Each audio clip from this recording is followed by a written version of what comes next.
I appreciate everybody coming today, and it's a very important meeting. Today's a town hall meeting about a lot of work that's been done throughout the last few years, and particularly this year, in relationship to our educational and facilities master planning. And by way of background, as many of you know, we passed a bond, and the board felt that the bond, the way it was written, was very generic in terms of how money is going to be spent, the $390 million.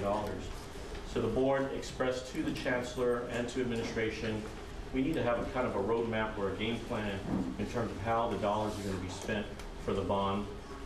And however, we, meaning I'll just speak for myself, when I first got here 3 years ago, I said we can't wait to start spending bond money before we do this plan. There are health and safety issues in many of the facilities, particularly in the career technical voc programs that need immediate attention. So we did what we call phase 1, health and safety. Now we did a phase 2, which is more cosmetic. But there's not going to be a phase 3 until there's some vetting out, of course, of what the campus is going to look like. And the other principle that we're doing with planning is that education should drive facilities. So we need to look at what we're going to teach, how we're going to teach it, and where we're going to teach it. So throughout the last year, we've been talking, in the last couple of years, we've been talking about planning, and even before I arrived, there was a facilities committee that talked about the need to improve certain things at the college. And I'm very pleased to say we've made a dent in some of those areas, and some of those areas may have affected all the classrooms that you have, all the labs that you're in, but it's not done yet. That's just the beginning of the process. And I might also say that we've been doing a lot of heavy lifting in the last few years as it relates to this past year. We've been working on the accreditation report. Can I ask people to turn their cell phones off? This is like a concert before the ballet, okay? So we've been doing a lot of work on the accreditation report. I want to thank each and every one of you in this room who've worked on the accreditation, because we have a team coming in less than a month. I just met with the chancellor, and we're very, very excited and anxious about their visit, of course. So with that, we tried to do an accreditation report, we're trying to do an educational master plan, we're trying to do strategic planning at the district, we're trying to do a facilities plan. So all these were synced up so that we could be ready for when the accreditation team came, we had a document to look at. But I want to just tell you here publicly that the educational master plan and the facilities master plan is a work in progress. It's not set in stone.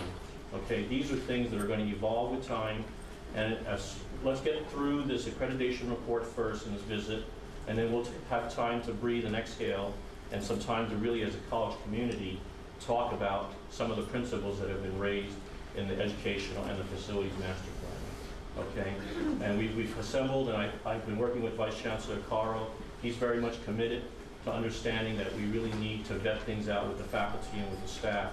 So just to allay your fears that deals are being cut or things are being talked about at the district or at the with the consultants to do certain things, and this axis of evil, it's not happening. I'm sorry. Okay, and I'm just telling you all publicly that this is there's going to be a process that's going to occur, but this is the best we could do what we have so far. So there's 3 different layers, as Dr. Webb continues to remind me. There's the college and what our vision is. The district also has a way in because they have to manage 4 colleges. And then we hire consultants to bring in whose expertise it is to look at the data, to look at the facts, and also to ask the question in the simplest term, well, what do you think? You know? And they come up with what they think, okay? And, well, I'm finished. So I think what I want to make a couple points is that this is a beginning conversation. It's not an end point. But quite honestly, Sadiq, myself, and the consultants have been under the gun because the board has been really anxious to see an educational facilities master plan, as they should, okay? But what I'm saying is, I don't think because of all the other tasks that we've had to do with the accreditation report that we spent and devoted enough time, energy, and deliberation about it, okay? And that's as best and as honest and as clear as I can try to make it. And I'd be happy to answer any questions before I turn it over. Yes, Nick? Well, I was just going to ask, when you said to ask, and we are, in my experience, let's say all these years, we were never asked. They come in, they do something without even asking our opinion at all. Right. Well, what I tried to do with my administration the time I've been here is that the type of facilities and educational programs, that's in the purview of the faculty. okay? I And don't I think try so. to respect that autonomy. It's not to say I don't have opinions, as you know, I'm very opinionated. But in the end, it's really working with Dr. Webb and Dr. Moore from the Student Services end.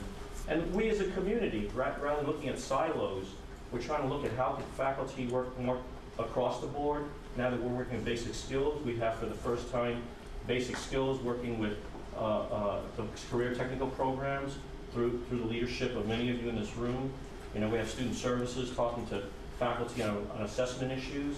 So there's a lot of cross-fertilization going on. I think sometimes we tend to be our harshest critics, which is fine, because I set a very high ladder when I came here to say, Laney leads, and we continue to lead with the district and in this region, and we'll continue to do that. And we can continue to also to disagree, but I don't think we need to be disagreeable. And that's what I try to set a tone here, is that we should have an open, collegial conversations about different issues. And I try to facilitate a space and an environment where we can feel safe to disagree, even with myself.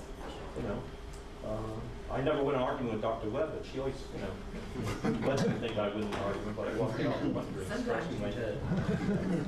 Anyways, any other questions about where we're at so far before I turn it over to Sadiq and to Tomas and to WLC? Okay. And then very quickly, I'll just frame it. We did an educational master plan over the fall. We included a lot of the unit plans in there, and then we turned it over to Moss, and Moss basically took the data and started looking at redoing efficiency, looking at where programs were in terms of enrollment trends, and also that they had made some recommendations in terms of you might want to look at this, because they looked at all 4 colleges, and they had the benefit of looking at 4 educational master plans. And WLC's been our master planner architect, and they've been working with us on the facilities part. And then Cheryl Lentini with Beverly Pryor Architects, they're the ones who designed the Art Center. They were hired just to look at Laney College and to look at the physical environment of what is our current status of our infrastructure and also what's possible, some visioning. And so I feel very, very confident that both Moss, WLC, and the district, we're all trying to work together to make sure that the educational facility master plan 1 is integrated and it's vetted. So I can go on, but right now I'll go ahead, Steve. Yes. When they were looking at this, has anyone considered dollars? I'm sorry? Has anyone considered dollars on any of this? What terms do you mean? What do you mean by dollars? As an example, the potential move of 4 or 5 vocational departments out off this campus. Has anyone looked at the cost of moving those departments out and creating new facilities? No. Because we're always hearing about cost constraints, and Right. that should be probably the first thing anybody looked at. Well, I would look at cost first. I would look at education first. What's best for the students who attend our district? Well, and then on that level, then the departments should be consulted, right? They will be. Too. All I'm saying is that when you ask consultants to come in and you ask them what they think, what do you think? You can ask them, I can ask everybody in this room, how are you doing in your job and how are you doing with your program? And I said this to you at the last meeting, and I've said it at other institutions I've been at. Very few will say, I don't think I'm doing a good job and I think I should move to this place. But I'm not saying the consultants who've been hired asked and said, you may consider looking at these possible moves for efficiency purposes. Whether we do them or not, that's the conversation that's going to happen, not just here at Laney, but throughout the other 3 colleges. Because when you move, you're also going somewhere, and you're losing something, or you're gaining something. So those conversations have gone on at various different stages of this district's history. When you look at programs like culinary or nursing, they have moved and shifted. That's not going to end, and it's not going to be whether a consultant decides that's a good idea. It's going to be whether we decide that's a good idea, we as a college and we as a district. Okay? Yes? Can we look at the idea first before we comment on it? I would love to. Know what it is. Okay, well, why don't we do that? Okay, I'm going to turn it over to Sadiq. All right. Good afternoon, everybody, and thank you for taking some time out from your busy schedules to be able to attend this meeting. Frank has said a lot of things that I would have discussed with you this afternoon, but I'm not going to take too much of your time. Basically, a few weeks ago, we came here, we had this place arranged, there were tables for the stakeholders, you the stakeholders, to be able to look at the future of your campus and determine where do we go from here? What is the roadmap that we need to follow? So there were quite a bit of